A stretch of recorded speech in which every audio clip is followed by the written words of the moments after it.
बिस्मिल्लाह इन्नल हम्दुलिल्लाह नहमदुहु व नस्तईनुहु व नस्तगफिरुहु व नऊज़ु बिल्लाहि मिन शुरूरि अनफुसिना मिन सय्यिआति अमालिना मय यहदिल्लाहु फला मुदिल्ल लहु व मय युद्लिल फला हादिय लहु व अशहदु अल्ला इलाहा इल्लल्लाहु वहदहु ला शरीका लहु व अशहदु अन्ना मुहम्मदन अब्दुहु व रसूलुहु अम्मा बाद फ़इन्न खैरल हदीस किताबुल्लाह व खैरल हदी हदी मुहम्मदिन सल्लल्लाहु अलैहि वसल्लम व शर्रुल उमूरि मुहदसातुहा व कुल्लु मुहदसातिन बिदअह व कुल्लु बिदअतिन दलाला व कुल्लु दलालातिन फिन्नार। আসসালামু আলাইকুম ওয়া রাহমাতুল্লাহি ওয়া বারাকাতুহু। আমরা মাঝখানে 2 সপ্তাহ প্রোগ্রামটা করতে পারি নাই। আজকে আমরা 11তম পর্ব করতেছি। এর আগে আমরা যেখানে শেষ করছিলাম সেখান থেকে একটু পেছন থেকে সেখান থেকে আর কি একটু ওভারল্যাপিং হবে একটু, সেখান থেকে নিয়ে আমরা পড়ব আবার। আমরা যেটা পড়তেছিলাম লাস্ট সেটা হচ্ছে যে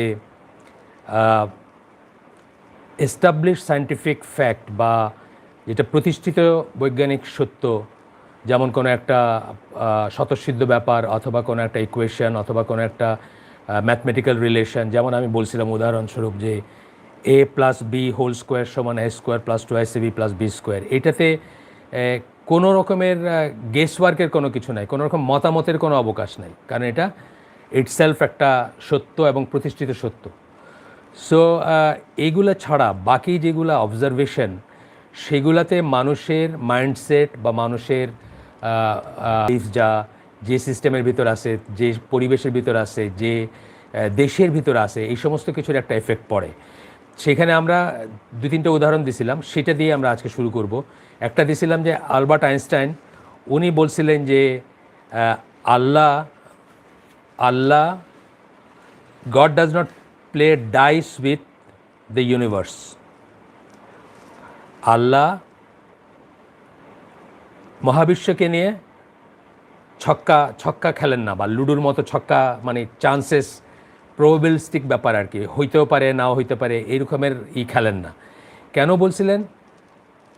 আইনস্টাইন বিশ্বাসী ছিলেন এবং কোয়ান্টাম মেকানিক্স বা কোয়ান্টাম ফিজিক্স তখন নতুন করে আনসার্টেনটি প্রিন্সিপাল, মানে হইতেও পারে কোনো একটা জিনিস, নাও হইতে পারে, এই সমস্ত পসিবিলিটিগুলোর কথা বলাতে উনি ওনার যে রিলিজিয়াস, সামাজিক বা ওনার যে মাইন্ডসেট ছিল সেখান থেকে উনি এই কথাটা বলছিলেন, যে কথাটা আমরা জানি যে ঠিক না। কিন্তু এই যে বলছিলেন ওনার এটা সাবজেক্টিভ কথা বলছিলেন, অর্থাৎ ওনার ব্যক্তিগত ইনক্লাইনেশন যেদিকে সেই অনুযায়ী কথাটা বলছিলেন। তারপরে আমরা একটা উদাহরণ দিয়েছিলাম যে Stephen Hawking brief history of টাইমে লিখছিলেন যে 1970-এর দশকে উনি এবং রজার পেনরোজ যখন বিগ ব্যাং সিঙ্গুলারিটির থিওরিটা করলেন, প্রোপাগেট করলেন, তখন রাশিয়ানরা এটা মাইনে নিতে চায় নাই, বিকজ রাশিয়ানরা এইথিস্ট ছিল, মার্কসিস্ট ছিল। বিগ ব্যাং সিঙ্গুলারিটি যদি মানা হয় তাহলে ধরে নিতে হবে বা বলতে হবে যে এই মহাবিশ্বের একটা সূচনা ছিল, শুরু ছিল, তাইলে হোয়াট ওয়াজ বিয়ন্ড দ্যাট, তার আগে কি ছিল, তার মানে কেউ একজন ছিলেন যিনি এটা সূচনা করছেন। এইটা তাদের জন্য খুব অস্বস্তিকর ব্যাপার ছিল, এই জন্য তারা এটা মানতে চায় নাই বা এটার সাথে অ্যাগ্রি করে নাই। এবং লাস্টলি আমরা একটা জার্মান একজন ফিলোসফার, তার একটা কথা আমরা পড়তে গিয়ে পড়ি নাই, আমাদের সময় শেষ হয়ে গেছিল, সেই কথাটা দিয়ে আজকে শুরু করব। ইমানুয়েল কান্ট জার্মান ফিলোসফার ছিলেন, উনি কি বলছেন দেখেন, it seems surprising at first, প্রথমে এটা ভাবলে বা দেখলে বা বুঝলে বা চিন্তা করলে হয়তো একটু অবাক হব আমরা, but is none the less certain, কিন্তু এটা অবশ্যই নিশ্চিত বা এইটাই ঠিক যে that our reason does not draw it's conclusion from nature. আমাদের রিজনিং যেটা, আমাদের যুক্তি যেটা, যুক্তিতর্ক বা আমাদের র্যাশনালিটি বা রিজনিং যেটা, সেটা নেচার বা প্রকৃতির থেকে কনক্লুশন ড্র করে না, বাট প্রেসক্রাইবস দেম টু ইট, বরং প্রকৃতির উপরে কনক্লুশন চাপায় দেয়। এই যে আইনস্টাইন বললেন যে God does not play dice with the universe, এটা উনি ওনার নিজের মতটাকে আল্লাহর ব্যাপারে এবং প্রকৃতির ব্যাপারে বা ইউনিভার্সের ব্যাপারে, মহাবিশ্বের ব্যাপারে চাপায় দিছেন। সিমিলারলি রাশিয়ানরা কী করলো, তারা যেহেতু এটা মানতে পারে না যে জিরো থেকে বা নাই থেকে ইউনিভার্স হয়েছে বা একটা সিঙ্গুলারিটি, একটা শুরু হয়েছে ইউনিভার্সের, তাহলেই তো একটা কথা আসবে যে তাইলে তার আগে কে ছিলেন, বা কে বানাইছেন এটা, বা আল্লাহর কথা আসবে বা আসবে, সুতরাং তারা এটা মানতে চাচ্ছে না। মানে তারা তাদের যে মাইন্ডসেটে যেটা বলতেছে সেটা প্রকৃতির উপর বা ইউনিভার্সের উপরে সেটাকে আরোপ করতেছে। এই ইমানুয়েল কান্ট এই কথাটাই বলছিলেন তার ইসে আর কি। এইখানে এসে আমরা শেষ করছিলাম গতদিন, বা এইরকম জায়গায় শেষ করছিলাম। আমরা তারপর থেকে নিয়ে আজকে শুরু করবো ইনশাআল্লাহ।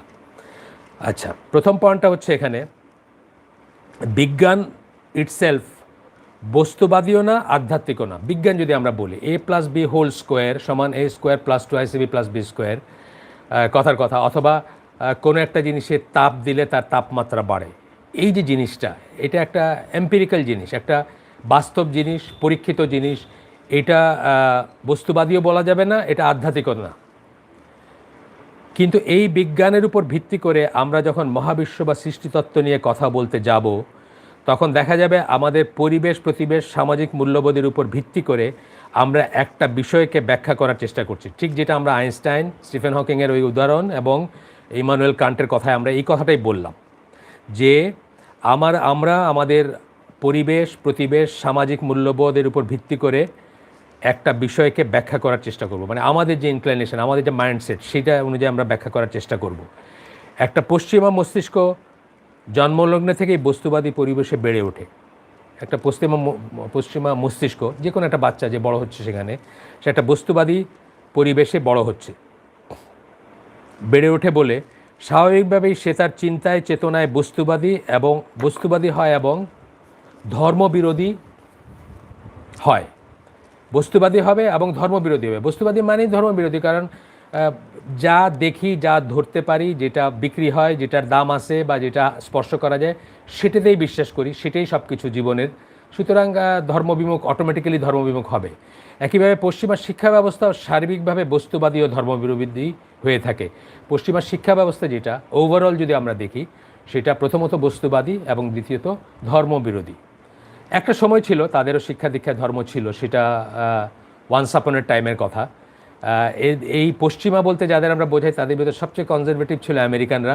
তারাও তাদের ইহুদিদের চক্রান্তে বা ইহুদিদের প্ররোচনায় তারাও তাদের শিক্ষা ব্যবস্থা থেকে ধর্মকে ঝাঁটায় বিদায় করছে আর কি। আচ্ছা, যাই হোক, আমাদের বুঝতে হবে যে এম্পিরিক্যাল সায়েন্স অধ্যয়ন মুসলিমদের জন্য ক্ষতিকর নয়।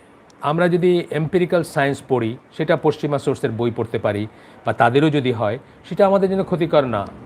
কারণ সেটা ওই যে বললাম a+b², এটা জাপানিজ ভাষায় লিখলেও আপনি জাপানিজদের জন্য এটা যা, আমেরিকান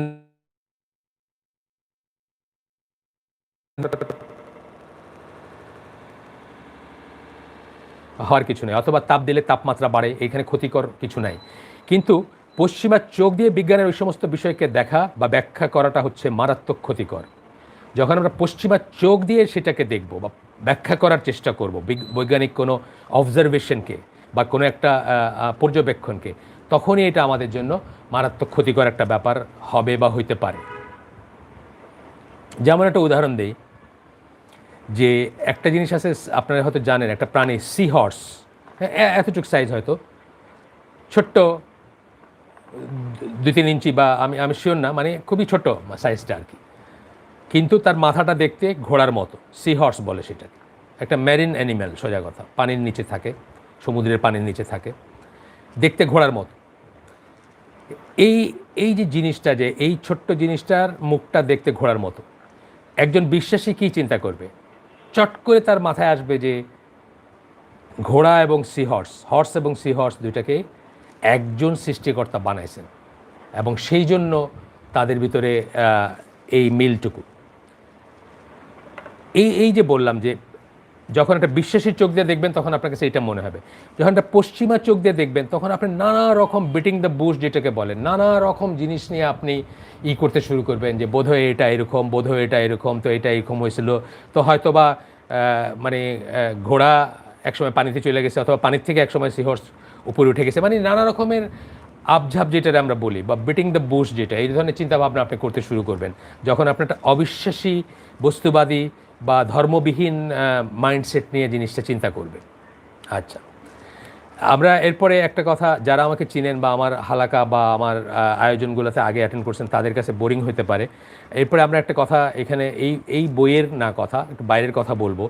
সেটা হচ্ছে যে একটা উদাহরণ দিব আমরা, যে রিয়েল কি। আমরা যখন বলি রিয়েল কথাটা মানে কি, বাস্তব যেটাকে বলি আমরা, সত্য। যখন আমরা রিয়েলকে বাংলায় বলবো, বাস্তব বলবো, সত্য বলবো, এই রিয়েল কথাটা ইংরেজিতে আসছে ল্যাটিন একটা শব্দ থেকে, যেটা হচ্ছে রেস, RES, ল্যাটিন শব্দ থেকে আসছে। এই রেস কথাটার মানে হচ্ছে থিং বা জিনিস, যেটা আমরা ধরতে পারি, যেটা ব্যবহার করতে পারি, জিনিস যেটাকে বলি, বস্তু যেটাকে বলি, সেইখান থেকে আসছে। যা কিছু ধরা যায়, ছোঁয়া যায়, সেটাই রিয়েল। আল্লাহকে ধরা যায় না, আল্লাহকে আমরা ধরতে পারি না, আল্লাহকে ছুঁতে পারি না, আল্লাহকে দেখি না, তাই রিয়েল না, বা তাই বাস্তব না, বা তাই মানে পশ্চিমা মাইন্ডসেটে আমি বলতেছি। সুতরাং যা ধরতে পারে, যা ছুঁতে পারে, তার সে বিয়ন্ড দ্যাট তারা যাইতে চায় না বা চিন্তা করতে চায় না। অথচ ইসলামী সমাজে বা ইসলামী ওয়ার্ল্ড ভিউ যাদের আছে বা ইসলামী সভ্যতায় আল্লাহর একটা নাম হচ্ছে আল হক। আল হক মানে হচ্ছে দি রিয়েল। দি রিয়েল মানে ইন এসেন্স একমাত্র রিয়েল। আল্লাহ হচ্ছেন একমাত্র অ্যাবসোলিউট রিয়েলিটি বা রিয়েল, আর বাকি সব কিছু আমরা হচ্ছি রিলেটিভ রিয়েলিটি বা রিলেটিভলি রিয়েল। এখন আসি, কালকে নাই। হ্যাঁ, এই মহাবিশ্ব কালকে বা পরশু একদিন থাকবে না। আজকে আসে, কালকে নাই, কালকে আসে, পরশু নাই, 1000 বছর পরে নাই, বা একসময় নাই হয়ে যাবে। তো আর সব কিছু হচ্ছে রিলেটিভ রিয়েল, আর একমাত্র আল্লাহ হচ্ছেন অ্যাবসোলিউট রিয়েল। একটু খেয়াল করলে দেখবেন যে আল্লাহ সহ, আল্লাহর নিরিখে আমরা সব রিলেটিভলি রিয়েল বললাম, এবং আল্লাহ হচ্ছেন দি রিয়েল এবং অ্যাবসোলিউট রিয়েল। অথচ আল্লাহকে আমরা দেখতে পাই না, ধরতে পাই না, ছুঁইতে পাই না। তাহলে দেখেন মানে কেন ওয়ার্ল্ড ভিউ ম্যাটার করে। পশ্চিমা কাফের ওয়ার্ল্ড ভিউতে কি, যা ধরতে পারবেন, যা ছুঁইতে পারবেন, সেটাই রিয়েল। এবং বললাম যে সেই রিয়েল শব্দটা আসছে রেস বা থিং থেকে, জিনিস থেকে, বস্তুর থেকে আসছে। আর আমাদের কাছে সবচেয়ে বড় রিয়েলিটি হচ্ছে যাকে আমরা দেখি না, যাকে ছুঁইতে পারি না, যাকে ধরে দেখতে পারি না, সেই আল্লাহ হচ্ছেন সবচেয়ে বড় রিয়েলিটি। আর একটু খেয়াল করলে আমরা বুঝবো শুধু আল্লাহ কেন, আপনার বাতাস, যার ভিতর আমরা ডুবে আসি, যেটা ছাড়া আমাদের প্রাণ বাঁচে না, যেটার চেয়ে বড় বাস্তবতা আমাদের জন্য খুব কম জিনিসই আছে। এই কোভিড-19 সিজনে তো আমরা জানি যে মানুষ কিভাবে আর্তনাদ করতে থাকে একটু বাতাসের জন্য, একটু শ্বাসের জন্য। সেই বাতাস তো আমরা দেখি না, এবং টেকনিক্যালি আমরা যেভাবে একটা কলম ছুঁয়ে দেখতে পারি বা একটা পয়সা ধরে দেখতে পারি, সেভাবে ধরে দেখতে পারি না।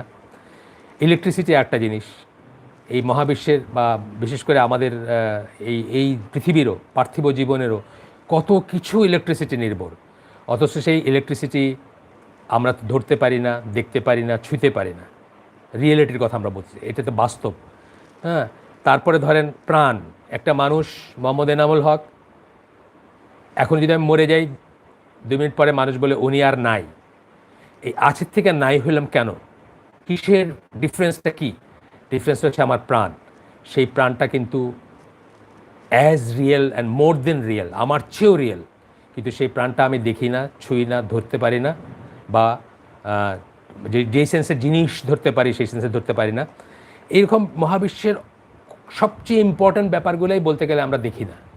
যেমন ধরেন ইলেকট্রোম্যাগনেটিক ফিল্ডস বা গ্র্যাভিটেশনাল ফিল্ড বলেন, অথবা ধরেন ব্ল্যাক হোল। আমরা আগেও বলছি বোধহয় কথাটা, যে এই আমাদের গ্যালাক্সির মাঝখানে একটা জায়গা আছে যেটা কালো মনে হয়, মানে কিছু নাই মনে হয়। সেখানে বিশাল পরিমাণ মাস একত্রিত হয়ে আছে, একটা জায়ান্ট ব্ল্যাক হোল আছে সেখানে, যেটা প্রতি একদিন অন্তর অন্তর একটা করে তারা খেয়ে ফেলতেছে। মানে এত গ্র্যাভিটেশনাল পুল যে একটা করে তারা গিলে ফেলতেছে। অথচ এই জিনিসটাকে কিন্তু কেউ আমরা দেখি নাই বা দেখি না, ধরতে পারি না, ছুঁতে পারি না, হ্যাঁ, ইত্যাদি। সুতরাং এই যে রিয়েলিটির যে কনসেপ্টটা দেখেন, বিশ্বাসী এবং অবিশ্বাসীদের ভিতর কত ডাইভার্স বা কত ডায়ামেট্রিক্যালি অপোজিট, কত উল্টা একটা জিনিস। আমাদের কাছে, মুসলিমদের কাছে, বিশ্বাসীদের কাছে সবচেয়ে বেশি রিয়েল, বা এমনিও যে ইভেন খোলা মন নিয়ে চিন্তা করবে তার কাছেও, আল্লাহর কথা বাদ দিলাম, বাকি যে জিনিসগুলো, বাতাস, ইলেকট্রিসিটি, প্রাণ, ব্ল্যাক হোল, এগুলোকে কেউ আনরিয়েল বলবে, অবাস্তব বলবে? কখনোই বলবে না, অতি অবশ্যই বাস্তব বলবে।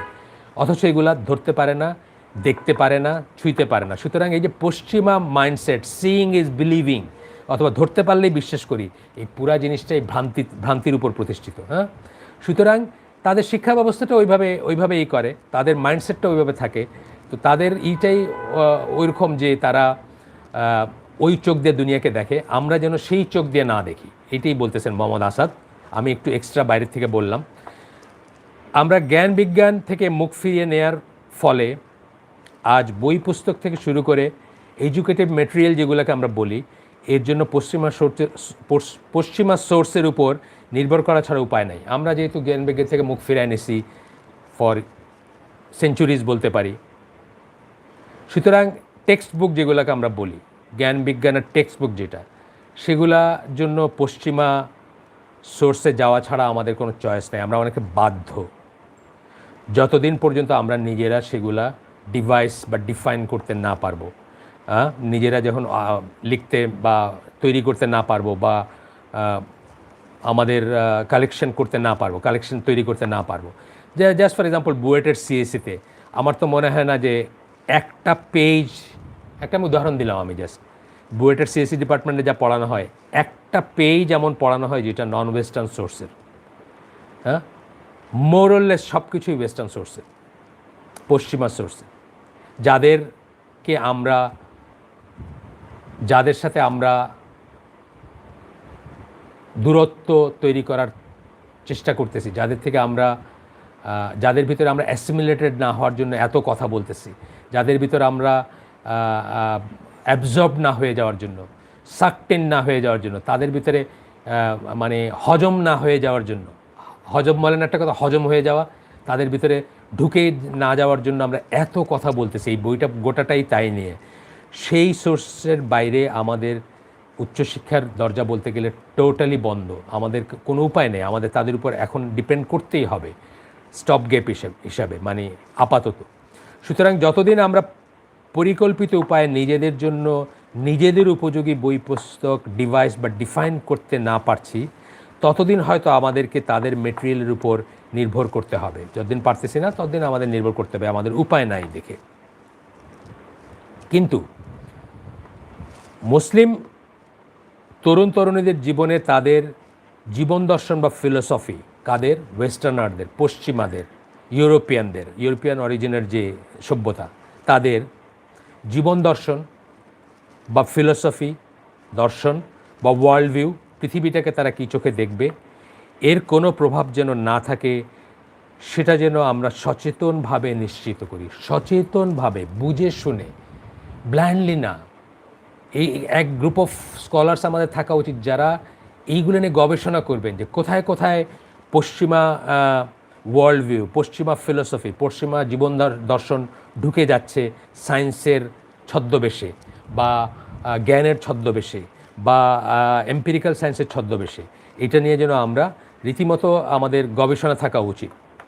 এম্পিরিক্যাল সায়েন্স ও স্পেকুলেটিভ ফিলোসফি, দুইটা কথা বললেন। এম্পিরিক্যাল সায়েন্স আমরা আগেই বলছি, পিওর সায়েন্স এবং অ্যাপ্লাইড সায়েন্স যেগুলো প্রতিষ্ঠিত অলরেডি, যেমন বললাম তাপ দিলে তাপমাত্রা বাড়ে, এটা সায়েন্স, ফিজিক্স প্রতিষ্ঠিত। এম্পিরিক্যাল সায়েন্স বা a+b হোল স্কোয়ার সমান a² + 2ac b + b², হ্যাঁ, প্রতিষ্ঠিত।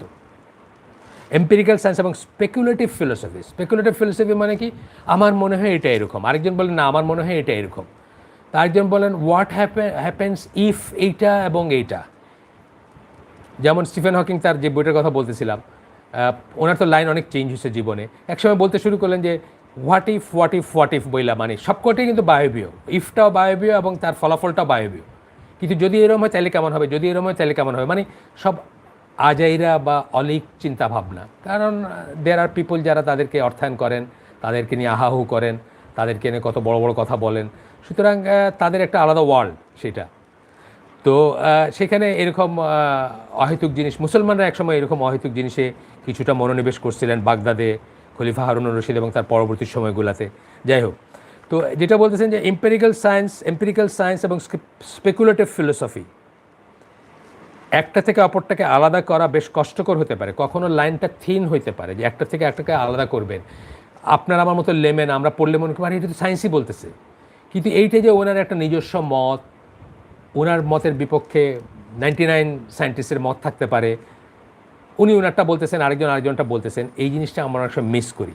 তার আগে পিছে কিছু ইকুয়েশন থাকে, কিছু পিওর ফিজিক্সের বা ইসের ব্যাপার থাকে, যেটার থেকে আমরা ধরে নেই যে এইটা যেরকম প্রতিষ্ঠিত ওইটাও সেরকম প্রতিষ্ঠিত, কিন্তু ব্যাপারটা তা না। তো এখানে বলতেছেন যে এটা কষ্টকর হতে পারে কারো কারোর জন্য, বিশেষ করে আমাদের মতো লেমেনদের জন্য। বৈজ্ঞানিক বিষয়ে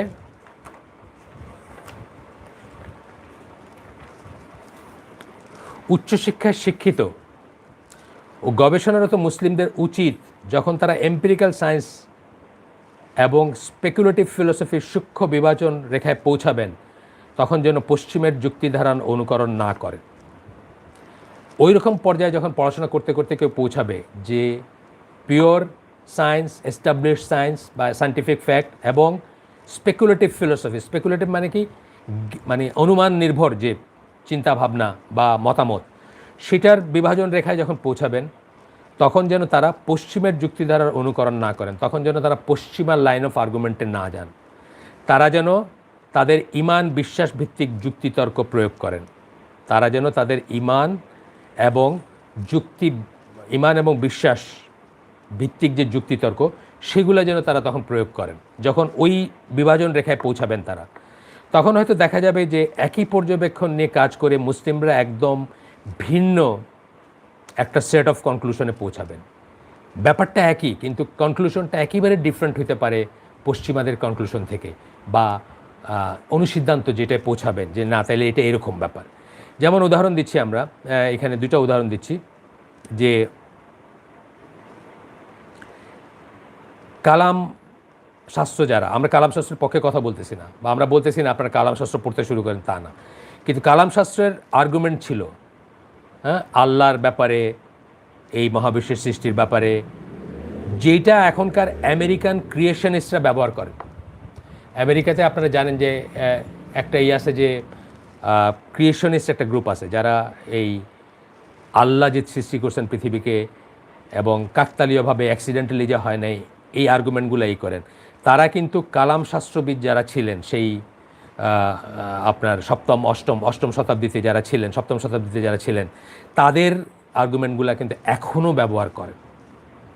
আচ্ছা, আরেকটা যেমন আমরা বললাম যে খুব উদাহরণ একটু আগে আমরা বলে ফেলছি এটা নিয়ে, সিইং ইজ বিলিভিং, এই যে কথাটা অত্যন্ত বড় একটা মিথ্যা কথা। বরং বেশিরভাগ ইম্পর্টেন্ট জিনিস আমরা যেমন একটু আগে বললাম যে না দেখেই আমরা বিশ্বাস করি, এবং বিশ্বাস করতে আমরা বাধ্য হই, শুধু বিশ্বাস করি না, বাধ্য হই আমরা বিশ্বাস করতে। বাতাস যে আছে এটা আমরা বিশ্বাস করতে বাধ্য হয়েছি। ইলেকট্রিসিটি না দেখে আমরা তার সমস্ত ক্যালকুলেশন এবং বাধ্য হয়েছি আমরা করতে। একইভাবে এরকম অগণিত ইম্পর্টেন্ট জিনিস পাবেন যেগুলাতে সিইং ইজ বিলিভিং কথাটা মিথ্যা প্রতীয়মান হয়, বরং না দেখেই আমরা বিশ্বাস করতে বাধ্য হই।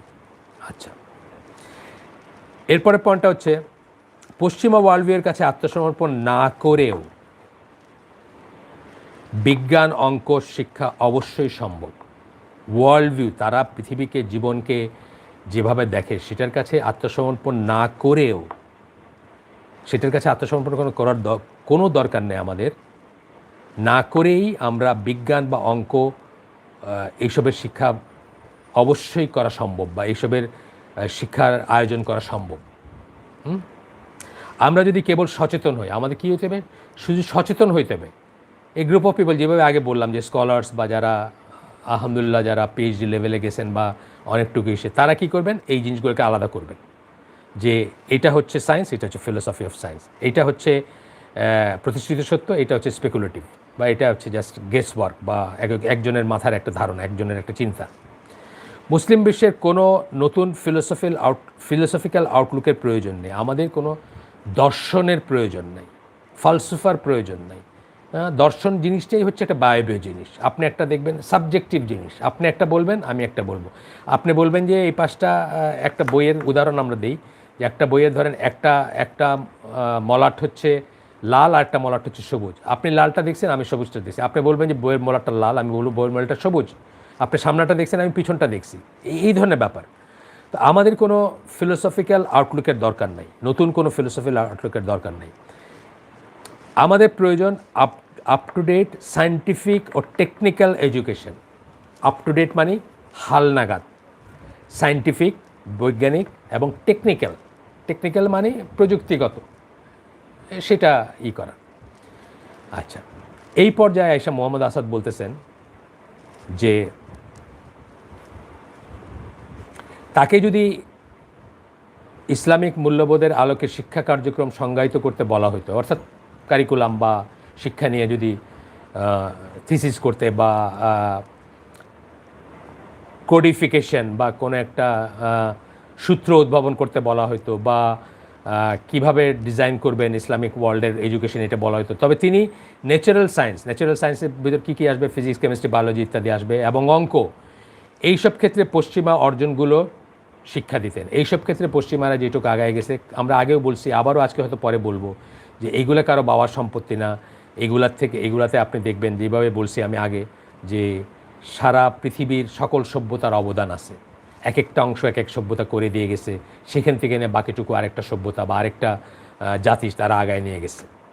কিন্তু পশ্চিমা দর্শন, সাহিত্য এবং ইতিহাস, অত্যন্ত খেয়াল করে শুনেন, দর্শন, ফিলসফি, সাহিত্য, লিটারেচার, ইতিহাস, হিস্ট্রি একেবারেই আনইম্পর্টেন্ট মনে করতেন। তিনি এগুলাকে একেবারেই কোনো ইম্পর্টেন্স দিতেন না।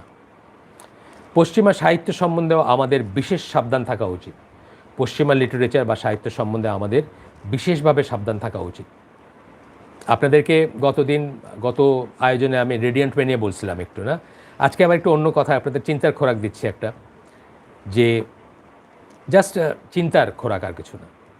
যে একজন মুসলিম যখন গড শব্দটা পড়বে, ব্যবহার করবে এবং স্বাভাবিকই মনে করবে, তখন আসলে তার অজান্তেই কতগুলো ব্যাপার ঘটে যাচ্ছে, যেটা সে কখনো চিন্তা করে দেখে না। গড শব্দটা থেকে 7টা শব্দ বের হয়ে আসে। আমরা যদি গড বলতে ক্যাপিটাল GOD যদি ধরি, যেটা অনেক সময়ে কাউকে বোঝাইতে বা প্রতিশব্দের অভাবে আল্লাহর পরিবর্তে মুসলিম লেখকরাও ব্যবহার করছেন বা করে থাকেন, সেই বড় ক্যাপিটাল G দিয়ে যে গড হয়, সেটা থেকে 7টা শব্দ বের হয়ে আসে। ক্যাপিটাল G দিয়ে গডস ইংরেজি সাহিত্যে পাবেন আপনি। ক্যাপিটাল G দিয়ে গডেস পাবেন, ক্যাপিটাল G দিয়ে গডেসেস পাবেন। তারপরে স্মল লেটার G দিয়ে গড পাবেন, গডস পাবেন, গডেস পাবেন, গডেসেস পাবেন। 7টা শব্দ পাবেন এক্সট্রা বের হয়ে আসে। এই 7টা শব্দর প্রতিটাই কনসেপ্টটা শিরক এবং কুফর। প্রতিটি শব্দের কনসেপ্টটাই শিরক এবং কুফর। যখনই আপনি ক্যাপিটাল G দিয়ে গডস বললেন, তার মানে দি গড বা ডেইটি যেটাকে আমরা বলি, ইলা বলি, সেটারই প্লুরাল হয়ে গেল। এটা শিরক এবং কুফর দুইটাই। আর বাকি 6টার ব্যাপারে একই কথা। স্ত্রীলিঙ্গ আছে, স্ত্রীলিঙ্গের আবার প্লুরাল আছে, আবার ডেমিগড, পেটিগড আছে, ছোট জি দিয়ে যখন লিখতেছেন, প্রত্যেকটা কুফর এবং শিরক। অথচ আপনি কিন্তু ডে অ্যান্ড ডে আউট শব্দগুলো ব্যবহার করতেছেন যখন আপনি ইংরেজি সাহিত্য বা ইংরেজিতে লেখাপড়া করতেছেন, বা ইংরেজিতে এক্সপ্রেশনে যাচ্ছেন, বা উপন্যাস পড়তেছেন, বা একটা লেখা লিখতেছেন, অথবা যে কোনো কিছুতে, মানে অহরহ আসতেছে আপনার।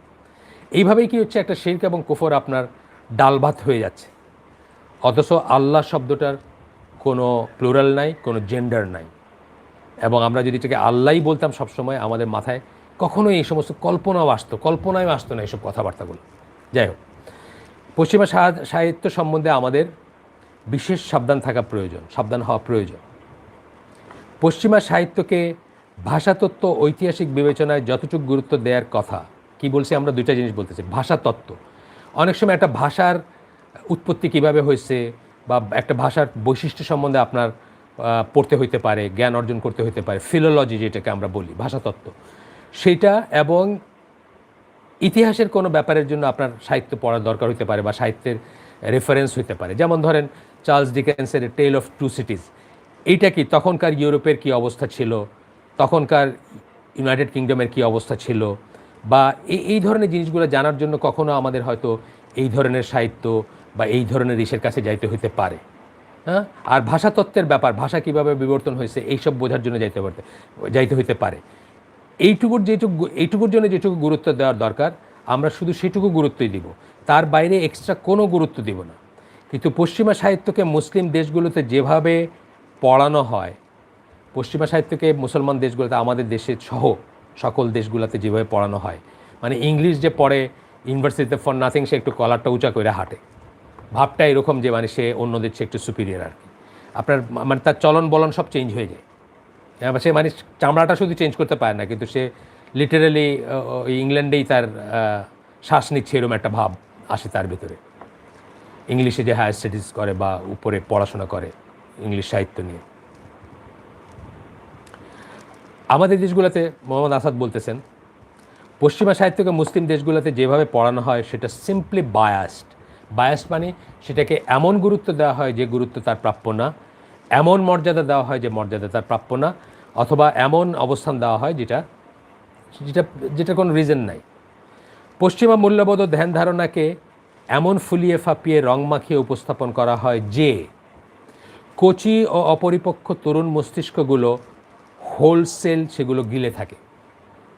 কচি ও অপরিপক্ক, তার সামনে ওগুলো খুব ড্যাজলিং এবং খুব মানে সুপিরিয়র, খুব রঙিন লাগে তার কাছে, এবং সেগুলো হোলসেল গিলে। সেগুলোর খারাপ প্রভাবগুলো সম্বন্ধে সামান্য জ্ঞান লাভের আগেই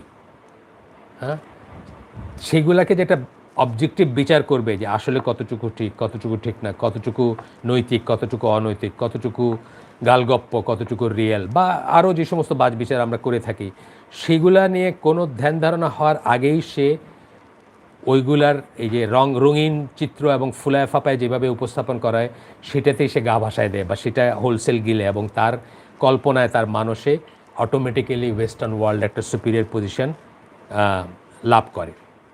আর এইভাবেই কল্পনা বিলাস উদ্ভূত পশ্চিমের অন্ধ আরাধনার ক্ষেত্র প্রস্তুত হয়। কল্পনা বিলাস উদ্ভূত মানে সে তো দেখে নাই জিনিসগুলো, তার কাছে রোমান্টিক একটা ব্যাপার আসে, একটা রোমান্টিক একটা অনুভূতি, সব সুন্দর সুন্দর সাদা চামড়া, কত সুন্দর ছবি বা ইত্যাদি আর কি। মানে যে কোনো একটা পশ্চিমা বই দেখলে যেটা ইমপ্রেশন হবে যে কারো, উল্টা দিকটা মানে এটা ডার্ক সাইডটা তো আর সে জানেও না, জানার কোনো উপায় নাই। তো বলতেছে যে এই জীবন ব্যবস্থা মানে পশ্চিমা মূল্যবোধের উপর ভিত্তি করে গড়ে ওঠা জীবন ব্যবস্থাকে সামাজিক পর্যায়ে অনুকরণ মানে অন্ধ আরাধনার ক্ষেত্র প্রস্তুত হয়। মানে অন্ধভাবে সে আরাধনা করতে থাকে পশ্চিমা জগতের যে লাইফস্টাইল, তাদের ধ্যান ধারণা, তাদের সামাজিকতা, তাদের ট্রানজ্যাকশন, তাদের সব কিছু। আর সেই সাথে ওইসব পশ্চিমা মূল্যবোধের উপর ভিত্তি করে গড়ে ওঠা জীবন ব্যবস্থাকে সামাজিক পর্যায়ে অনুকরণ ও অনুসরণ করার ছোঁয়াচে প্রবণতা সর্বত্র চোখে পড়ে। আর সেটির থেকে কি আসে যে ওইগুলোর অনুকরণ এবং অনুসরণ করার ছোঁয়াচে বললাম কেন, এগুলা মানে কন্টাজিয়াস ডিজিজের মতো ছড়ায়, বা ছোঁয়াচে ডিজিজ যে কোভিড-19 মতো ছড়াইতে থাকে আর কি। এইভাবে দেখা যায় যে সেগুলা সর্বত্র চোখে পড়ে। এখানে আমি উদাহরণ দিচ্ছি যে সিলেট, আমার বাড়ি তো সিলেটের গ্রামে অজ পাড়াগায়ে আমার পরিচিতের ভিতরে কেক কেটে পানচিনি হয়েছে। পানচিনি বুঝেন তো, একটা ট্র্যাডিশনাল বাংলাদেশি একটা ট্র্যাডিশনাল এঙ্গেজমেন্টের, বিয়ের এঙ্গেজমেন্টের অনুষ্ঠান যদি বলি আমরা, এটার সাথে ইসলামের তেমন একটা সম্পর্ক নাই। সো কেক কেটে বাংলাদেশে অজ মানে রিয়েল অজ, যাদের 10 বছর আগে একটা টয়লেট ছিল না, একটা ওয়েল ডিফাইন্ড টয়লেট ছিল না, সেই ফ্যামিলিতে কেক কেটে পানচিনি হচ্ছে, এবং ছেলে সেই কেকের ক্রিম মেয়ের মুখে মাখায় দিচ্ছে। জাস্ট 10 বছর আগে যাদের পায়খানা করার একটা পাকা টয়লেট ছিল না সেই ফ্যামিলিতে। এইটাই বলতেছি আমরা যে ছোঁয়াচে বললাম না, অন্ধ অনুকরণ বললাম, অনুকরণ, অনুসরণ এবং ছোঁয়াচে বললাম, মানে সিলেটের গ্রাম পর্যন্ত চলে গেছে এটা। এসব এমন কিছু ব্যাপার যা ইসলামের চালিকা শক্তির সাথে হাতে হাত মিলিয়ে চলতে পারে না। এই যে ব্যাপারগুলো, এই যে কেক কেটা পানচিনি, ছেলে মেয়ের মুখে ক্রিম মাখায় দিতেছে, এঙ্গেজমেন্ট হয়ে গেল, এটা ইসলামের সাথে যাইতে পারে না, ইসলামের সাথে হাতে হাত চলতে পারে না। সো আপনার এইখানে একটা উদ্ধৃতি দিচ্ছি যেটা এই বই থেকে না, বাইরের থেকে। জিয়াউদ্দিন সর্দার বলে একজন পাকিস্তানি অরিজিনের ব্রিটিশ স্কলার আছেন, আপনারা হয়তো নাম শুনছেন কেউ। তো উনি post modernism and the other, ওনার একটা বই আছে, সেখানে একটা আমার কাছে খুব ভালো লাগছে। একটা জায়গায় উনি বলছেন, imagination is one human frontier. Imagination, কল্পনা হচ্ছে একটা এমন একটা মানুষের এমন একটা ফ্রন্টিয়ার বা সীমান্ত বা সীমানা that has not been totally colonised, যেটাকে পরিপূর্ণরূপে উপনিবেশে পরিণত করা যায় নাই। হ্যাঁ, সেটা তো আর মস্তিষ্ক, তো এটাকে তো আর দেখা যায় না, করা যায় নাই। And fiction is the tool that can accomplish this goal. Fiction, গল্প, উপন্যাস, কবিতা, সাহিত্য যাই বলেন, সেগুলো হচ্ছে এমন কিছু জিনিস যেগুলো দিয়ে এই মস্তিষ্কটা বা ইমাজিনেশনটা বা কল্পনাটাকে কলোনাইজ করার বা উপনিবেশে পরিণত করার যে লক্ষ্য, সেটা অর্জন করা যায়। দ্য নোভেল, উপন্যাসের কথা বলতেছেন, is one of the most powerful instruments for the colonisation of imagination.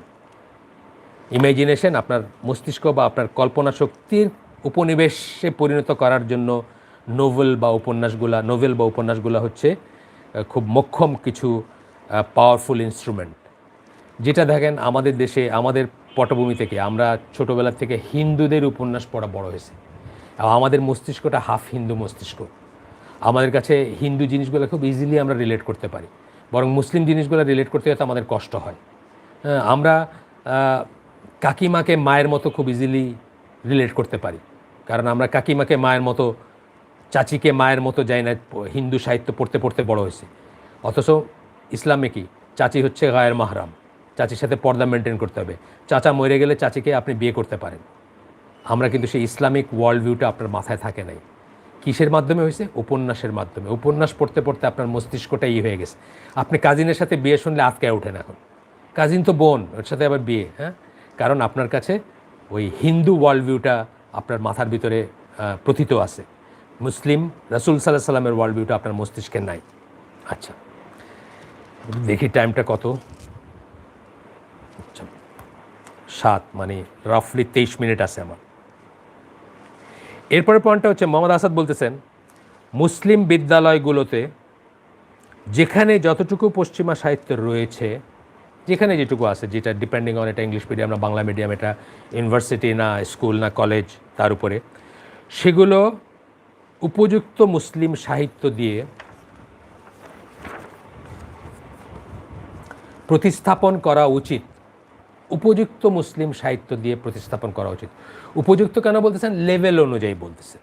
এবং আপনি অবাক হয়ে যাবেন যে মুসলিম সাহিত্য, আমরা মুসলিমদের সাহিত্য বিশেষ করে ওই 7th সেঞ্চুরি অনওয়ার্ড, আমরা খোঁজও রাখি না যে এখানে কত ওয়ার্ল্ড ক্লাস সাহিত্য আছে বা ছিল, যাতে একটা তরুণ মন, ইয়াং মন, যেটা তার নিজের ঐতিহ্য দিয়ে গর্ববোধ করতে পারে, নিয়ে বা দিয়ে গর্ববোধ করতে পারে, এবং ভবিষ্যতের দিকে তাকিয়ে আশায় বুক বাঁধতে পারে। অতীত নিয়ে গর্ববোধ করবে এবং ভবিষ্যতের দিকে তাকে আশায় বুক বাঁধবে যে আমারও একটা ঐতিহ্য আছে, আমারও ওয়ার্ল্ড ক্লাস সাহিত্য আছে, যেটা নিয়ে আমি আগে যেতে পারবো এবং সামনে ওয়ার্ল্ড ক্লাস সাহিত্য আবারও আমি উপহার দিতে পারবো পৃথিবীকে। এখানে আমি আপনাদেরকে জাস্ট একটা উদাহরণ দিচ্ছি, মানে আপনাদের জানার জন্য, হয়তো অনেকে জানেন তবুও। সেই উদাহরণটা হচ্ছে আপনার,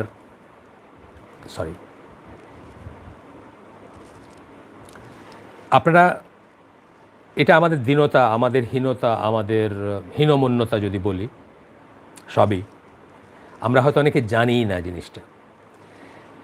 ইবন তুফাইল বলে একজন স্প্যানিশ অরিজিনের মুসলিম স্কলার ছিলেন। 1105 থেকে 1185 খ্রিস্টাব্দে তার লাইফ টাইম আর কি। এর ভিতরে উনি একটা ক্লাসিক সাহিত্যের কাজ করছিলেন, যেটার নাম হচ্ছে হাই ইবন ইয়াকজান। হাই ইবন ইয়াকজান, এটার কথা আমি আগে বলছি, যারা আমাকে অনেক দিন ধরে চিনেন তারা হয়তো আগেও শুনে থাকবেন এটা। এই হাই ইবন ইয়াকজান, তার মানে কত, এখন থেকে 1000 বছর আগের ধরেন রাফলি সাহিত্য, সেটা ইউকেতে পাবলিশড হয়েছিল, ট্রান্সলেটেড এবং পাবলিশড হয়েছিল অ্যারাবিক থেকে 1708 খ্রিস্টাব্দে। 1708 খ্রিস্টাব্দে এইটার যে গল্পটা, সেই গল্পের আদলে আমরা ভাষায় বলতে পারি, সেটাকে নকল করে ড্যানিয়েল ডেফো বলে একজন 1719 সাল, মানে হাই ইবন ইয়াকজান ইউকেতে পাবলিশড হওয়ার, ইংলিশে পাবলিশড হওয়ার 11 বছর পরে রবিনসন ক্রুসো পাবলিশড হয়েছিল, ড্যানিয়েল ডেফোর।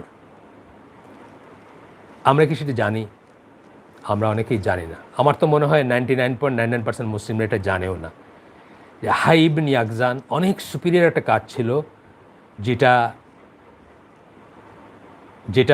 যে কাজটা পাবলিশড হওয়ার 700 বছর পরে রাফলি সেটা ইউকেতে পাবলিশড হয়েছিল, ইংলিশে ট্রান্সলেটেড। তার 11 বছর পরে রবিনসন ক্রুসো ওই একই রকম থিম নিয়ে, যে একটা আইল্যান্ডে একটা ছেলে জাহাজ হয়ে চলে যায়, একই রকম থিম নিয়ে রবিনসন ক্রুসোই করেন। এই রবিনসন ক্রুসো কিন্তু আমার পাঠ্য ছিল কোনো একটা ক্লাসে, আমি ভুলে গেছি কোন ক্লাস। অথচ হাই ইবন ইয়াকজানের নাম আমি হয়তো 50-55 বছর বয়সে প্রথম শুনছি। এই যে ব্যাপারটা, এইটার কথা আমরা এখানে বলতেছি যে আমরা উপযুক্ত মুসলিম নিয়ে সেটাকে রিপ্লেস করতে পারি, হ্যাঁ, এবং আমাদের সেরকম ঐশ্বর্য আছে, আমাদের সেরকম সম্পদ আছে যেটা দিয়ে আমরা করতে পারতাম।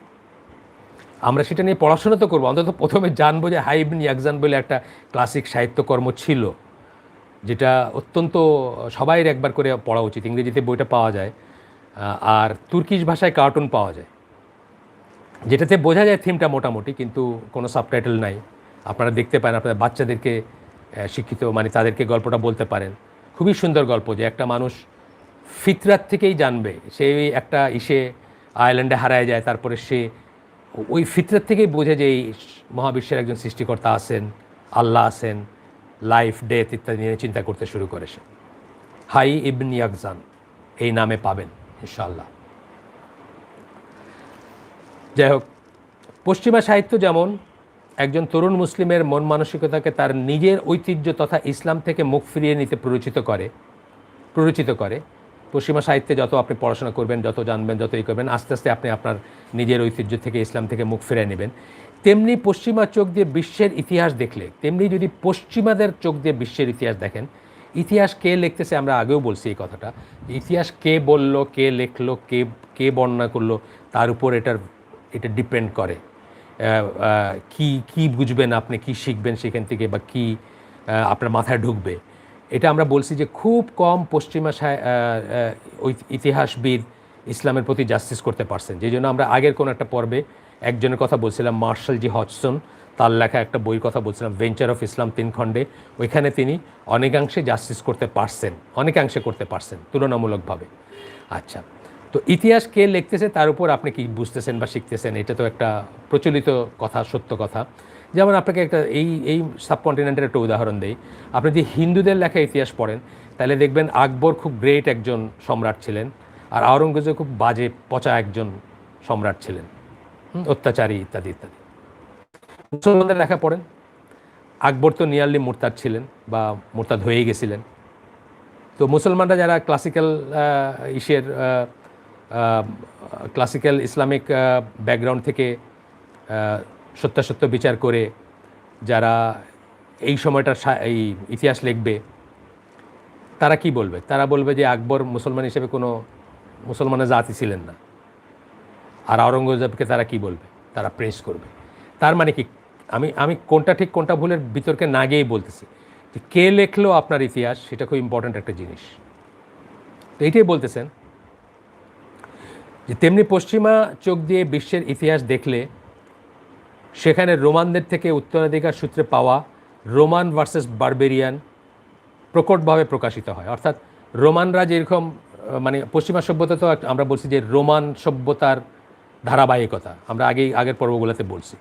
তো রোমানরা যেরকম নিজেদের রোমান ভার্সেস বারবেরিয়ান্স, মানে তারাই সভ্য আর পৃথিবীর সবাই বারবেরিয়ান্স, বর্বর, যেরকম চিন্তা করতো, সেটাই তারা আপনার পশ্চিমাদের লেখা ইতিহাসে দেখবেন প্রকটভাবে প্রকাশিত হয় যে তারাই হচ্ছে সভ্য আর বাকিরা বারবেরিয়ান্স বা বর্বর। তারা যেভাবে ইতিহাসকে উপস্থাপন করে তার উদ্দেশ্য থাকে এটা প্রতীয়মান করা যে, মানে পশ্চিমারা ইউজুয়ালি যেভাবে, আনটিল ভেরি রিসেন্টলি, মানে একদম হালে কিছু চেঞ্জ আসছে, কিন্তু তাছাড়া ওরা যেভাবে ইতিহাসকেই উপস্থাপন করে, তার উদ্দেশ্য থাকে এটা প্রতীয়মান করা যে পশ্চিমা জাতিগুলো এবং তাদের সভ্যতা এ যাবৎকালের মানব সভ্যতা যতটুকু বিকাশ লাভ করেছে তার মাঝে সর্বশ্রেষ্ঠ। মানে এখন পর্যন্ত মানব সভ্যতা যতটুকু বিকাশ লাভ করছে তার ভিতরে সর্বশ্রেষ্ঠ হচ্ছে পশ্চিমা সভ্যতা বা পশ্চিমাদের ইতিহাস যেটা সেটা। আর তাই বাকি পৃথিবীকে শাসন ও শোষণ করার একটা নৈতিক যৌক্তিকতা তাদের মস্তিষ্কে সবসময় কাজ করতে থাকে। বাকি পৃথিবীটাকে তারা শাসন করতে পারে এবং শোষণ করতে পারে, সেটার একদম নৈতিক একটা যৌক্তিকতা তাদের মাথায় কাজ করে, যেহেতু আমরাই হচ্ছি সর্বশ্রেষ্ঠ বা সর্বোৎকৃষ্ট। সুতরাং এটাকে আমরা আগে আমি হয়তো বলছি আপনাদের কাউকে কাউকে, এটাকে আমরা বলি social Darwinism. Social Darwinism, Darwinism তো অবসোলিউট, সবাই যারা একটু পড়াশোনা করছেন তারা জানেন, কিন্তু তথাপি ইউকেতে বা ওয়েস্টার্ন ওয়ার্ল্ডে কেন এটাকে এত ভ্যালু করা হয়, এটার কারণ হচ্ছে সোশ্যাল ডারউইনিজম বা সামাজিক ডারউইনিজম, যেটা সার্ভাইভাল অফ দ্য ফিটেস্ট বলতে গিয়ে সবচেয়ে ফিটেস্টই হচ্ছে সাদা রেসটা বা ইউরোপ উদ্ভূত সাদা চামড়া সভ্যতা, পশ্চিমা সভ্যতাটা সবচেয়ে ফিটেস্ট, এবং সুতরাং পৃথিবীকে শাসন শোষণ করার জন্য তারাই সবচেয়ে ফিট। এটাকে আমরা সোশ্যাল ডারউইনিজম বলি। এইটাকে টিকায় রাখতে তারা ডারউইনিজমকেও টিকায় রাখছে, বা ডারউইনের তত্ত্বকে অবসলিউট জেনেও সেটাকে পড়াচ্ছে, সেটাকে প্রোপাগেট করতেছে, সেটাকে মানুষের কাছে প্যালেটেবল করার চেষ্টা করতেছে। পশ্চিমা সাদা চামড়া রেসটা সুপিরিয়ার, এই মাইন্ডসেটটা সোশ্যাল ডারউইনিজম বলতে আমরা বোঝাই। এই মাইন্ডসেট যে সাদা চামড়া রেসটা সুপিরিয়ার, সুতরাং লিডারশিপ রোলটা তাদের, যে কোনো জায়গায় তারা শাসন করতে পারে, তারা শোষণ করতে পারে, তাদেরই নৈতিক দায়ী। সারা দুনিয়ার থেকে সব কিছু চুরি করে নিয়ে লন্ডন মিউজিয়ামে ঢুকাইছে না? হ্যাঁ, সারা দুনিয়ার সব চুরির লুটের জিনিস সব দেখবেন, ইউরোপে গেলে পাবেন, ইউরোপের মিউজিয়ামে পাবেন, লুট, ডাকাতি, তস্কর বৃত্তি, যাই বলেন এটাকে। তো এইটারে তাদের অটোমেটিক যেন একটা অধিকারই আছে, বিকজ তারা সুপিরিয়র, এই ব্যাপার আর কি, সোশ্যাল ডারউইনিজম। আচ্ছা, এরপরে পয়েন্টটা হচ্ছে, অল্প কিছুদিন আগে পর্যন্ত পশ্চিমা ইতিহাসবিদদের লেখা বিশ্ব ইতিহাসটা ইনভার্টেড কমার ভিতরে, তারা যে বিশ্ব ইতিহাস লিখছে সেগুলা আসলে ইউরোপীয় তথা পশ্চিমাদের ইতিহাস। এটা বিশ্ব ইতিহাস না, এটা হচ্ছে ইউরোপীয়দের ইতিহাস বা পশ্চিমাদের ইতিহাস, কি সেটাই আপনাকে ফুলায় ফাঁপায় বলা আর কি। নিতান্ত অ্যাভয়েড করা না গেলে হয়তো বিটস অ্যান্ড পিসেস অপশ্চিমা ইতিহাসের ছিটে ফোটা সেখানে পাওয়া যেত, মানে একদম অ্যাভয়েডেবল না। সেখানে দেখলেন যে বিটস অ্যান্ড পিসেস, ছোটো ছোটো কণিকা যেটাকে আমরা বলি, বিটস অ্যান্ড পিসেস অপশ্চিমা ইতিহাসের ছিটে ফোটা হয়তো দেখবেন ওয়ার্ল্ড হিস্ট্রিতে, কিন্তু বেসিক্যালি দেখবেন এটা world history is equal to western history, সোজা কথা, বা ইউরোপীয় ইতিহাস বা সাদা চামড়া পশ্চিমাদের ইতিহাস। আচ্ছা, যাই হোক, তো কিন্তু সেসব বর্ণনা পড়লে মনে হবে, মানে ইতিহাস পশ্চিমাদের লেখা বিশ্ব ইতিহাস পড়লে মনে হবে পৃথিবীর সৃষ্টি হয়েছিল কেবল পশ্চিমা জাতিসমূহ ও সভ্যতার জন্য। পৃথিবীর সৃষ্টির সার্থকতা বা সৃষ্টি করছেন আল্লাহ তাদের জন্য, আর বাকি সভ্যতাগুলোর রোল হচ্ছে তাদের সেই বিজয়গাথায় উপযুক্ত পণ হিসাবে ব্যবহৃত হওয়া। আর বাকি যারা আছে দুনিয়াতে, বাকি যেগুলাকে আপনার যদি বাকি সভ্যতা যদি বলতে চান, যদি বলতে পারেন, তাদের রোল হচ্ছে তাদের পণ হিসাবে ব্যবহার করা, অর্থাৎ তাদের ওই উন্নতির পথে আপনি একটা পণ হিসাবে ব্যবহার করবেন আর কি। দাবায় আমরা পণ বলি না, গুটি, ফুট সোলজার, সেই হিসাবে ব্যবহৃত হবে। আচ্ছা, এইসব ইতিহাস পড়া বা শেখা মানে হচ্ছে নন ওয়েস্টার্নদের জন্য তাদের নিজ জাতির অতীত নিয়ে হীনমন্যতা আর ভবিষ্যৎ নিয়ে হতাশা। এইগুলো পড়া, এই ইতিহাস পড়ার অর্থই দাঁড়াচ্ছে যে আপনি আসলে আপনার নিজের জাতির অতীত নিয়ে হীনমন্যতায় ভুগবেন আর ভবিষ্যৎ নিয়ে হতাশায় ভুগবেন। অতীত নিয়ে হীনমন্যতায় কেন ভুগবেন? যে আপনি বুঝবেন যে আপনার হিস্ট্রি একেবারেই ইনসিগনিফিকেন্ট, কোনো মিনিংলেস জিনিস, আর ভবিষ্যতেও কিছু হওয়ার আপনি কোনো মানে দিক নির্দেশনা পাবেন না, যে ভবিষ্যতে যে আপনার একটা গৌরব উজ্জ্বল ইতিহাস সৃষ্টি করার মতো কিছু করবেন আপনি, বা একটা রোল হবে পৃথিবীতে, সেটার কোনো নাই। ভবিষ্যৎ নিয়ে হতাশা। আচ্ছা, পশ্চিমা ইতিহাসের অপশ্চিমা ছাত্রদের পরিকল্পিতভাবে তাদের ভবিষ্যৎকে অপছন্দ করতে শেখানো হয়।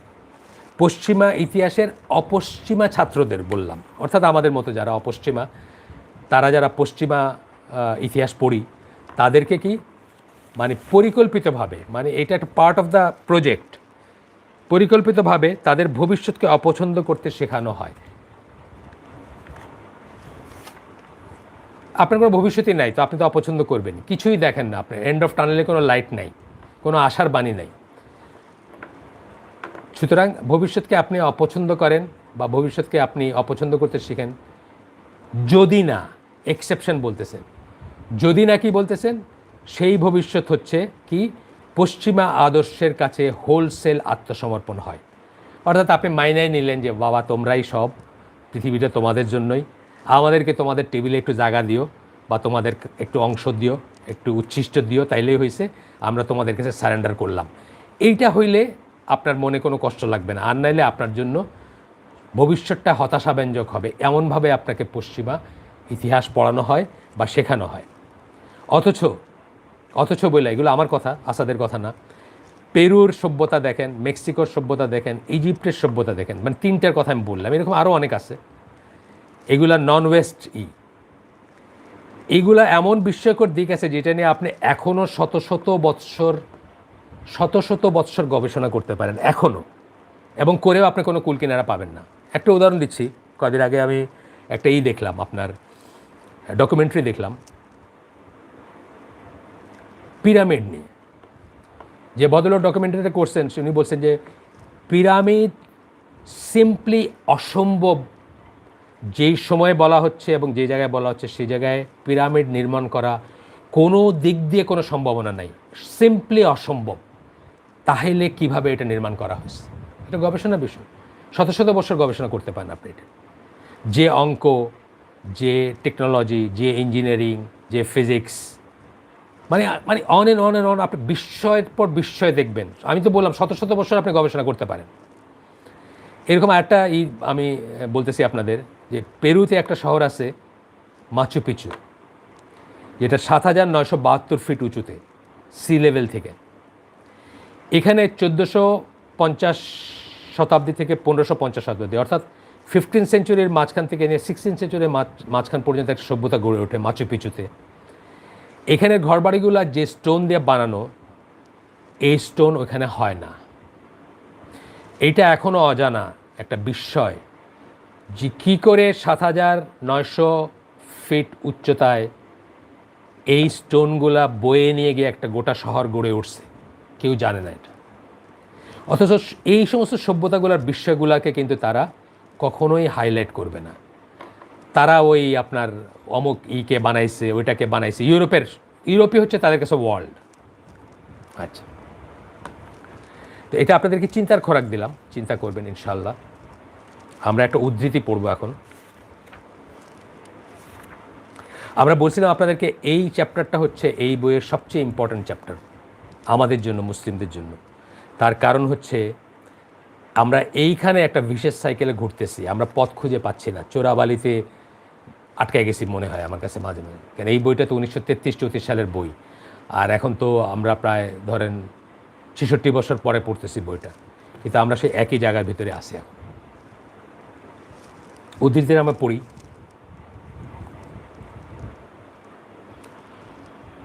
in order to counteract these negative effects, এই যে এতক্ষণ ধরে নেগেটিভ এফেক্টের কথা বললাম, সাহিত্য পড়ার, আপনার ফিলোসফি পড়ার, ইতিহাস পড়ার, এইগুলোকে কাউন্টারেক্ট করার জন্য বলতেছেন, মানে এগুলোকে মোকাবেলা করার জন্য the responsible leaders of Islamic thought should do their utmost to reverse the tuition of history in Muslim institutions. যারা মুসলিম আতেল তাদের উচিত মুসলিম প্রতিষ্ঠানগুলোতে ইতিহাস পড়াটাকে রিভার্স করার চেষ্টা করা, অর্থাৎ মুসলিম ধারায় নিয়ে যাওয়া। This is a difficult task. এটা সহজ না, উনি নিজেই বলতেছেন এটা সহজ না, no doubt, and it will require a thorough overall of our historical training. আমরা যে ইতিহাসে যে মানুষকে ট্রেনিং দেই, ইতিহাসে যে শিক্ষা দেই, সেগুলোর ওভারঅল দরকার, মানে একদম ভেঙে নিয়ে সাজানোর ব্যাপার আছে। Of our historical training before a new history of the world as seen through Muslim eyes is produced. পুরাটা ডিসমেন্টেল করতে হবে, এবং তার আগে মানে মুসলমানদের চোখ দিয়ে ইতিহাস লেখা সম্পন্ন করার আগে পুরাটাকে ডিসমেন্টেল করতে হবে, মানে ভেঙে ঢেলে সাজাইতে হবে, ভেঙে ঢেলে সাজাইতে হবে। But if the task is difficult it is none the less possible. কাজটা হয়তো কঠিন, যারা আমি আজকে অ্যাপিল করতেছি, যারা ইতিহাসের ছাত্র, যারা ওইসব ডিসিপ্লিনে পড়াশোনা করছেন, তারা এগুলোকে চ্যালেঞ্জ হিসেবে নিতে পারেন, জীবনের ব্রত করে নিতে পারেন এটাকে। তো বলতেছেন it is none the less possible, সম্ভব, কঠিন কিন্তু সম্ভব, অ্যান্ড মোর ওভার ইম্পারেটিভ, এবং অবশ্যই করা উচিত, সম্ভব না শুধু, এটাকে একটা জীবনের ব্রত বানায় অবশ্যই করা উচিত, ইম্পারেটিভ।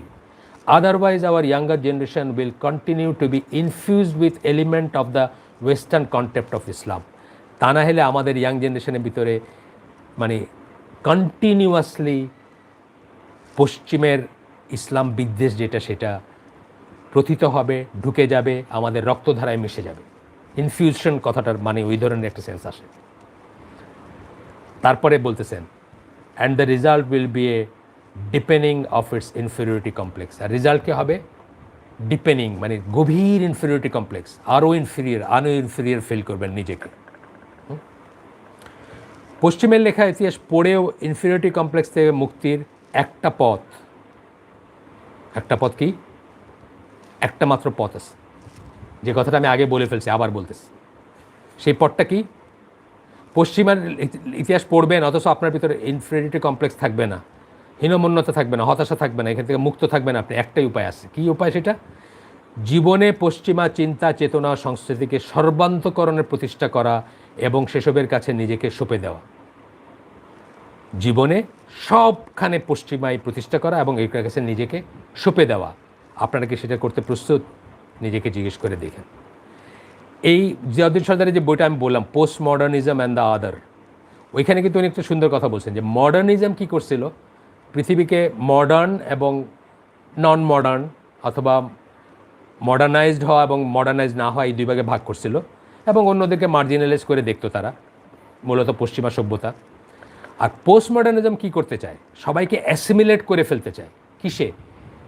নিউ ওয়ার্ল্ড অর্ডারে। সবাই একটা বিন্যাসে চলবেন, একভাবে কথা বলবেন, একভাবে চিন্তা করবেন, একভাবে বিহেভ করবেন, সেটাতে অ্যাসিমিলেট করতে চায়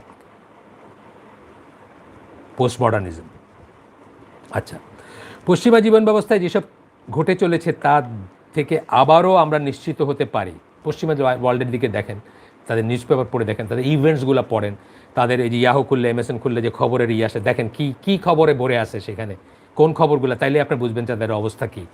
সেখান থেকে আমরা নিশ্চিত বলতে পারি যে ইসলামী নীতিবোধ, সামাজিক ও ব্যক্তিগত নৈতিক মূল্যবোধ, সুবিচার, কর্তব্য, দায়িত্ববোধ তথা অধিকার, এই সব কিছুই পশ্চিমা সভ্যতার জীবন ব্যবস্থার তুলনায় অনেক অনেক উচ্চ পর্যায়ের এবং অনেক পারফেক্ট। হ্যাঁ, আমরা শুধু এটাকে অ্যাকচুয়াল লাইফে অ্যাপ্লাই করে দেখাতে পারলেই হয়তো। যখন দেখাইতে পারছি তখন এটাই ছিল ব্যাপারটা। হতেই হবে, এটা আবার মুসলমানদের জন্য বলতেছেন, হতেই হবে। কারণ কি?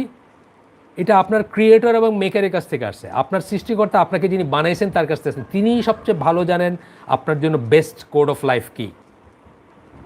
আচ্ছা, এরপরের পয়েন্টটা হচ্ছে, আমরা আবারও বলছি, কেবলমাত্র একটা ব্যাপারে আমাদের পশ্চিম থেকে নেবার কিছু আছে। আবার উনি, এটা তো এডুকেশন নিয়ে এই চ্যাপ্টারটা, লাস্টে আবার বলতেছেন, চ্যাপ্টারের শেষের দিকে চলে আসছেন, যে একটা ব্যাপারে আমাদের নেওয়ার আছে তাদের কাছে, তা হচ্ছে সুনির্দিষ্ট ও প্রতিষ্ঠিত বৈজ্ঞানিক জ্ঞান, পিওর অ্যান্ড অ্যাপ্লাইড, দুই ফর্মেই, পিওর ফর্মেও অ্যাপ্লাইড ফর্মে। সুনির্দিষ্ট ও প্রতিষ্ঠিত সত্য যেগুলো বৈজ্ঞানিক সত্য, সেগুলো আমরা শুধু নিতে পারি। কিন্তু তা করতে গিয়ে একজন মুসলিম যেন কিছুতেই পশ্চিমা সভ্যতাকে মুসলিম সভ্যতা ঐতিহ্যের চেয়ে উন্নতর বলে ধরে না নেয়। কিন্তু এটা করতে গিয়ে আমরা যেন তাদের সভ্যতাকে, তাদের বাদবাকি জিনিসগুলোকে আমাদের চেয়ে সুপিরিয়র বলে ধরে না নেই, এমন কোনো কারণ নাই ধরার। কেউ যদি তা করে তবে কেউ যদি, মোহাম্মদ আসাদ বলতেছেন, কেউ যদি তা করে তবে বুঝতে হবে ইসলাম বলতে কী বোঝায় সে সেটা জানেই না।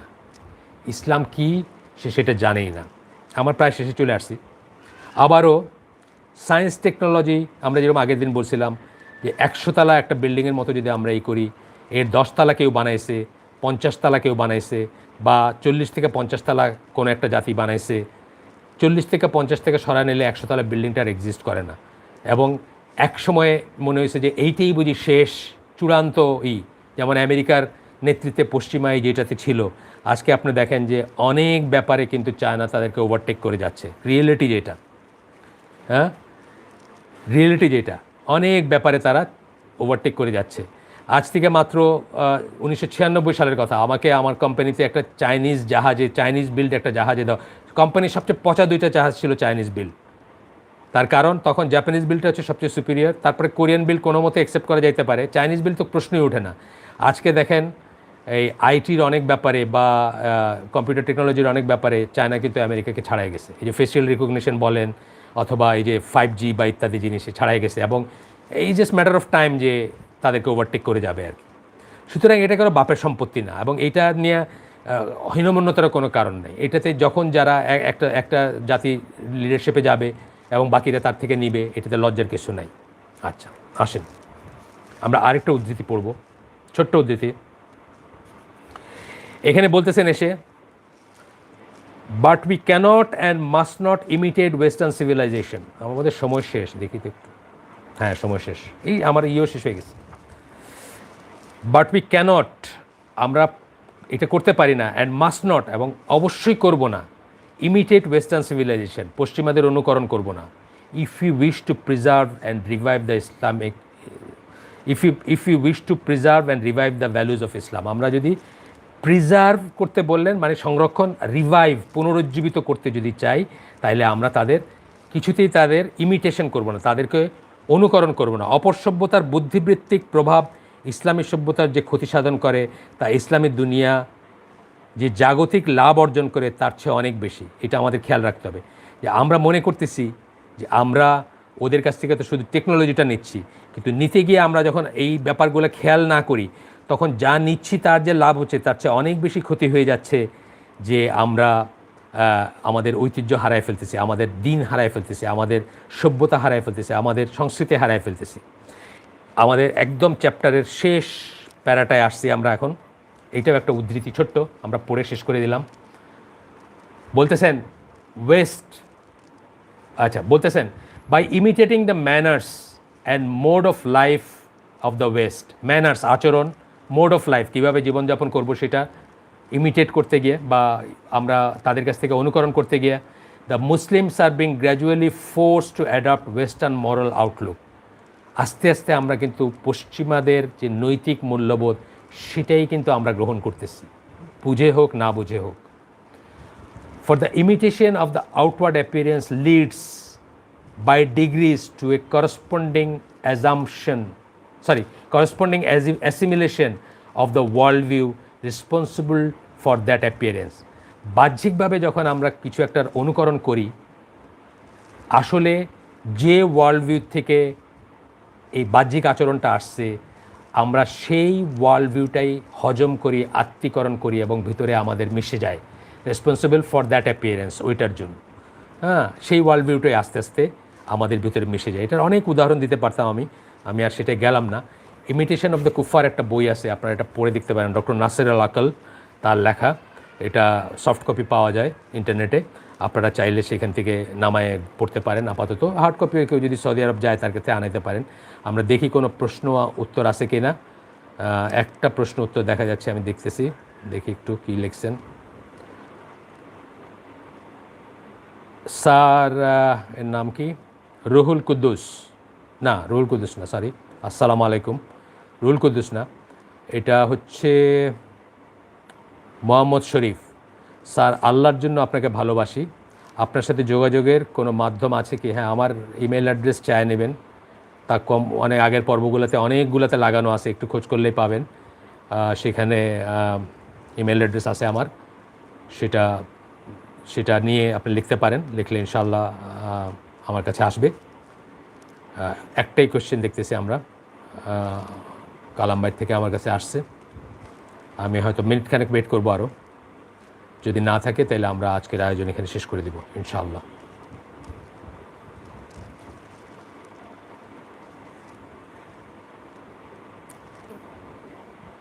কালাম ভাই, আপনি যদি না থাকে তাহলে আমাকে জাস্ট একটা ছোট্ট মেসেজ পাঠিয়ে দিন যে আর নাই, আর যদি থাকে তাহলে আমি ওয়েট করে আসি। আমি অনলাইন আর কি, যে ওই ফোনটাতে অনলাইন।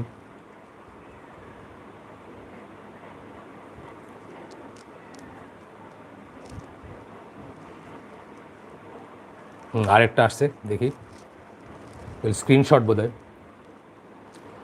স্যার, আল্লাহর জন্য গেল তো, এটা শেষ হয়েছে। একজন হচ্ছেন মাকসুদুর রহমান সৌরভ।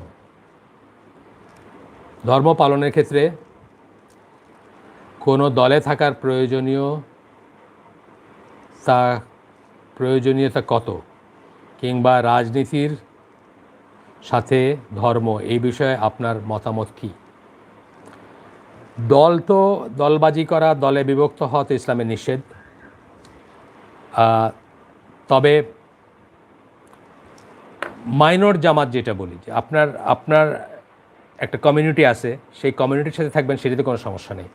সেটা আর পলিটিক্যাল দল এক জিনিস না, অথবা ফেরকা এক জিনিস না। এটা আমি এভাবে উদাহরণ দিই যে পৃথিবীতে যে যেখানে আল্লাহ রসুল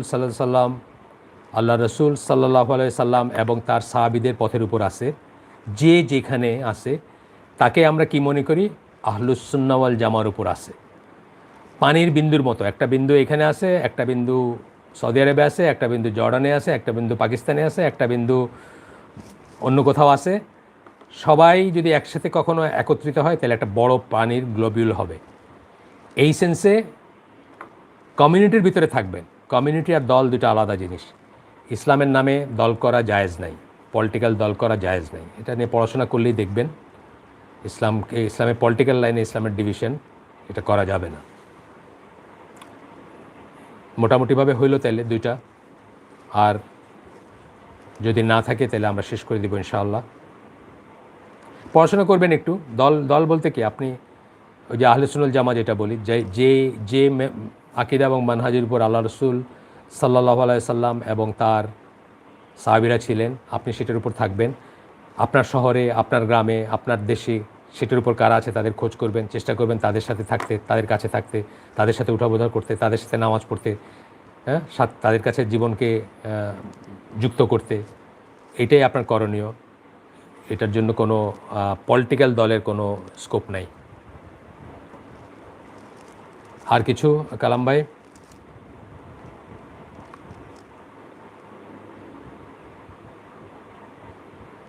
আর কোনো প্রশ্ন না থাকলে আমরা শেষ করে দেব ইনশাআল্লাহ। আমরা এডুকেশনের চ্যাপ্টারটা শেষ করছি। এটাই এই বইয়ের সবচেয়ে ইম্পর্টেন্ট চ্যাপ্টার।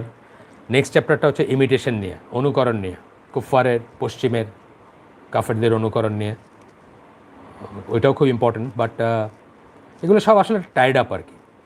তো আপনারা ওই বইটা পড়ে দেখতে পারেন, ইমিটেশন অফ দ্য কুফফার, ডক্টর নাসিরুল আকল। আর তো তাহলে নাই মনে হচ্ছে কালাম ভাই।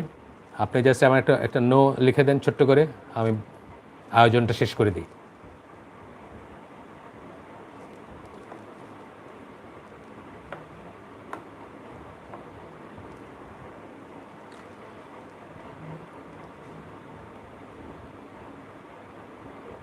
শেষ প্রশ্নটা ছিল মাকসুদুর রহমান সৌরভ।